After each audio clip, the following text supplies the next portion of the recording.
আমি কেমন দয়ালু, আমার যেই বান্দা আমার হুকুমগুলো পালন করে না আমি তাকেও দয়া করি, যেই বান্দা আমার নামাজ পড়ে না আমি তাকেও দয়া করি, যেই বান্দা আমার রোজা রাখে না আমি তাকেও দয়া করি, যেই বান্দা আমার হুকুমগুলো মান্য করে না আমি তাকে অতীব দয়া করি।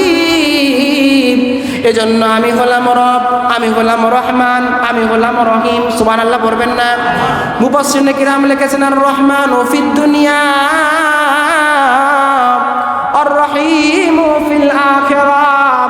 আল্লাহ পাক দুনিয়ার জমিনে মুসলমানকেও দয়া করে, কাফেরকেও দয়া করে, হিন্দুকেও দয়া করে, মুরতাদকেও দয়া করে, নাস্তিককেও দয়া করে, আস্তিককেও দয়া করে। ঠিক কিনা জোরে বলেন? দেখবেন আপনি যেই পুকুরের মাছ পাখা খাইতে পারেন একজন হিন্দু খাইতে পারেন, যেই নদীর মাছ আপনি খান একজন নাস্তিকও খায়, এতে কোনো বাধা নাই। আল্লাহ তো এমন হুকুম করতে পারতেন যারা আমার নামাজ পড়বে, আমার রোজা রাখবে, আমার হজ করবে, আমার যাকাত দিবে, শুধু তাদেরকে আমি রিজিক দিব। এখন আপনারা দেখেন আমরা নামাজ পড়ি, আমাদেরকেও আল্লাহ রিজিক দেয়, যারা কাফের ওদেরকেও রিজিক দেয়। ঠিক কিনা বলেন? যারা আমরা মুসলমান তাদেরকেও আল্লাহ রিজিক দেয়, তাদেরকেও আল্লাহ পাক ধন সম্পদ দান করে, সন্তান সন্ততি দান করে। আবার যারা আল্লাহর সঙ্গে শিরিক করে, কুফর করে, নাফরমানি করে তাদেরকেও আল্লাহ সব দান করেন। সুবহানাল্লাহ বলেন। এজন্য আল্লাহ বলেন রহমান ফিদ দুনিয়া ওয়ার রহিম ফিল আখিরাহ।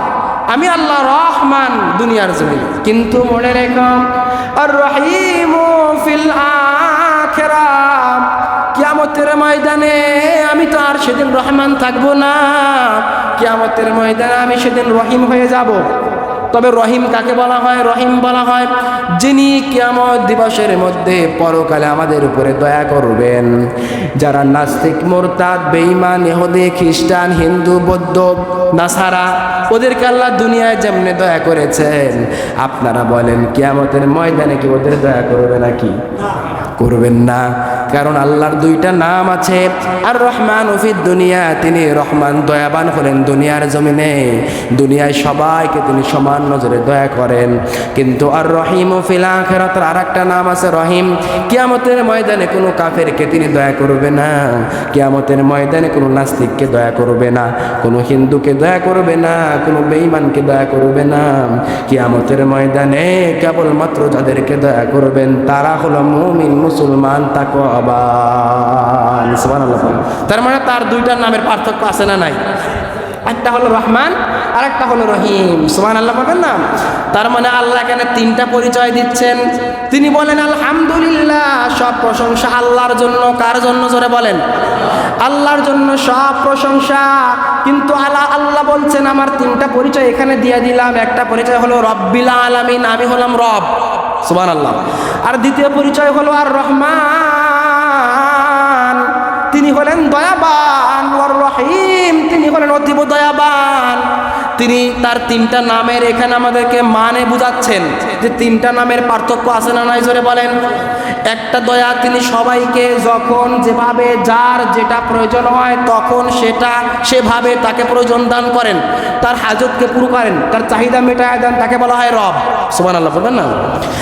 আর তিনি হলেন রহমান, এমন রহমান দুনিয়ার জমিনে যাকে সবাইকে দয়া করেন, সবাইকে রিজিক দেয়, সবাইকে ভালোবাসে, তিনি হলেন রহমান।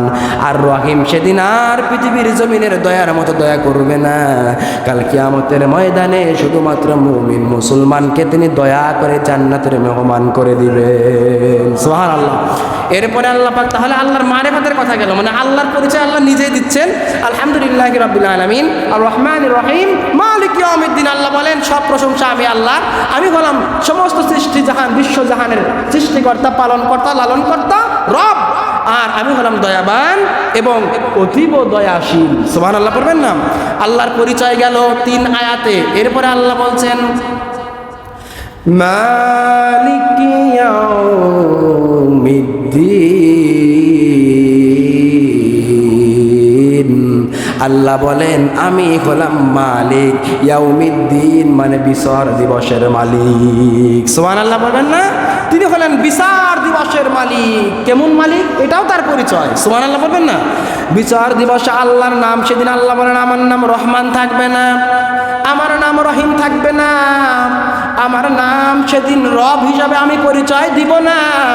সেদিন পরিচয় কি দেওয়া হবে? লিমানিল মুলকুল ইয়াউমা লিল্লাহিল ওয়াহিদিল কাহ্হার। আল্লাহ বলেন সেদিন পরিচয় দিব, আমার নাম হবে কাহ্হার। সুবহানাল্লাহ বলবেন না? বিচার দিবসের দিন আল্লাহর নাম কাহ্হার হবে কেন? কাহ্হার শব্দের অর্থ দয়া মায়া নাই। সুবহানাল্লাহ বলেন। কারণ আল্লাহ পাক তো আমাদের অনেক দয়া করে বানাইছে, অনেক মায়া করে বানাইছে। নূহ আলাইহিস সালাতু ওয়াস সালামকে আল্লাহ বলেছিলেন একটা দয়ার কথা, আমার মনে হয়েছে কিন্তু এখন সময় নাই। আল্লাহ পাক বলেন কাল কিয়ামতের ময়দানে আমি সবার প্রতি দয়াশীল হব না, কারো প্রতি আমার কোনো মায়া থাকবে না। আমি আমার সিলেবাসকে ফ্লাশ করে দিয়েছি মানুষের মাঝে, সবাইকে জানিয়ে দিয়েছি এই প্রশ্ন হবে, নামাজের হিসাব হবে, রোজার হিসাব হবে, দান সদকার হিসাব হবে, জাকাতের কথা বলা হবে। এই যে সবগুলোর কথা আল্লাহ আগেই ফ্লাশ করছেন আমাদের মাঝে, প্রশ্ন ফাঁস করে দিয়েছেন। এরপরে আমরা যদি পরীক্ষায় উত্তীর্ণ হয়ে কবরের যাত্রী হয়ে যাই, আল্লাহ বলেন সেদিন আমি যতই কহার রূপ ধারণ করি না কেন তোমাদের জান্নাত থেকে কেউ ফিরাতে পারবে না। আর যেদিন 50-50 আপনার গুনাহ আর নেক সমান সমান, জান্নাতে যাওয়ার রাস্তা নেই, আপনি মন চাইলে সেদিন বলতে পারবেন না আল্লাহ আমাকে একটু দয়া করো। আল্লাহ বলে আমার দয়া নাই, কারণ আমি হলাম কাহ্হার, আমি কঠিন হয়ে যাব। মানুষ কেউ চাইলে আমার সেই দয়া নিয়ে জান্নাতে যেতে পারবে না। কিন্তু ঈমান যদি থাকে, মুমিন যদি হয়, মুত্তাকি যদি হয়, আল্লাহর কাছে তওবা করে যদি যেতে পারে, আমল 50-50 সমান সমান, কিন্তু দুনিয়ার জমিন থেকে তওবা করে বান্দা মৃত্যুবরণ করেছে, আল্লাহ বলেন আমি সেদিন যতই কাহ্হার হই না কেন, আর রহিম ফিল আখিরা, রহিম নামের ওসিলায় কাল কিয়ামতের ময়দানে এই বান্দাকেও আমি দুনিয়ার জমিন থেকে মৃত্যু বলতে দেরি হবে, জান্নাতে ঢুকাইতে দেরি করব না। সুবহানাল্লাহ। তার মানে আমাদেরকে তওবা রাখতে হবে সবসময়, আল্লাহ আমি যেন কালিমা পড়ে ইন্তেকাল করতে পারি।